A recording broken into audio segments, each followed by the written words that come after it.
أستغفر الله العظيم الذي لا إله إلا هو الحي القيوم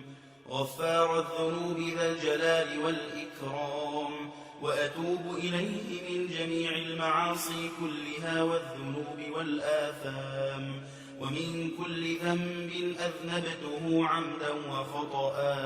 ظاهرا وباطنا قولا وفعلا، في جميع حركاتي وسكناتي وخطراتي وأنفاسي كلها دائما أبدا سرمدا، من الذنب الذي أعلم ومن الذنب الذي لا أعلم، عدد ما أحاط به العلم وأحصاه الكتاب وخطه القلم، وعدد ما أوجدته القدرة وخصصته الإرادة، ومداد كلمات الله وكما ينبغي لجلال وجه ربنا وجماله وكماله وكما يحب ربنا ويرضى.